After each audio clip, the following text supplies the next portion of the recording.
Hi friends, welcome back to my channel. অনেক দিন বাদে আজ তোমাদের সাথে শেয়ার করছি আমাদের খুবই পরিচিত এবং পছন্দের জায়গা। নিশ্চয়ই চিনতে পেরে গেছো। হ্যাঁ, ঠিকই ধরেছো। এই মন্দিরটি রয়েছে কার্শিং চেক পয়েন্ট থেকে ডান দিকে চলে গেলে খানিকটা উঁচুতে উঠলেই দেখতে পারবে বজরংবলী মন্দিরটি। দারুণ একটি জায়গা। শিলিগুড়ি গরম থেকে বাঁচতে আমরা চলে গিয়েছিলাম এই জায়গাতে। তোমরাও আসতেই পারো বন্ধুরা। আমরা এসে দারুণ আবহাওয়া পেয়েছিলাম। চারিদিকে মেঘে ঘেরা, মেঘলা আকাশ, কখনো বা পুরো হাওয়া, কখনো বা পুরো মেঘে ঢেকে যাচ্ছে। উফ, দারুণ। একবার এলে আর শিলিগুড়ির শরীর পড়ানো তাপমাত্রায় যেতেই ইচ্ছে করবে না।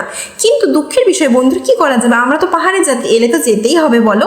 আর কি, খানিকক্ষণ সময় কাটিয়ে প্রকৃতির সাথে নিজেকে মিলে একটু ছবি টবি তুলে আড্ডা দিয়ে আনন্দ করে বেরিয়ে গেলাম।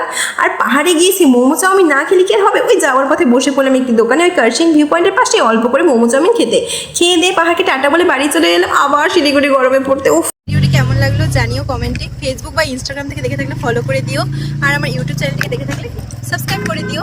আবার আসছি অন্য কোনো ভিডিও নেই, ততক্ষণের জন্য টাটা।